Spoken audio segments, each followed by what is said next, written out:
वाशिम आरक्षणाचे अबकाटामध्ये वर्गीकरण करण्यासाठी मातंग समाजाचा जन आक्रोश मोर्चा।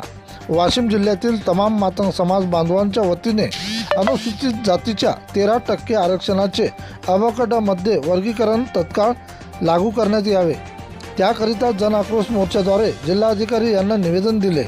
यात माननीय उच्च न्यायालयाच्या 1 ऑगस्ट 2024च्या निर्णयानुसार भारतीय संविधानामध्ये अनुसूचित जातीमधील 59 जातीसाठी 13% आरक्षणाची तरतूद केली आहे।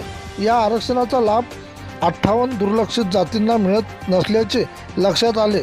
गेली 30 ते 35 वर्षापासून सर्व उच्च न्यायालयात या संदर्भात याचिका प्रलंबित होती। आरक्षणाचे उपवर्गीकरण याचा अधिकार त्या राज्यांना आहे असा निर्णय सर्वोच्च न्यायालयाने 1 ऑगस्ट 2024 रोजी अण्णाभाऊ साठे यांच्या जयंतीदिनी दिला आहे। त्यामुळे अपेक्षित वंचित जातींना समान संधी द्यावी, तसेच या कायद्याची इतर राष्ट्रांनी अंमलबजावणी केली यासंबंधी सेवानिवृत्त न्यायमूर्ती अनंत बदर समितीची स्थापना करून या समितीने महाराष्ट्र शासनाचा अहवाल सादर केला होता। त्यामुळे आम्हाला अबकाटा वर्गीकरण तत्काळ करण्यात यावे करिता मातंग समाजाच्या वतीने आक्रोश मोर्चा काढून जिल्हाधिकारी यांना दिले निवेदन। प्रतिनिधी किशन काळे।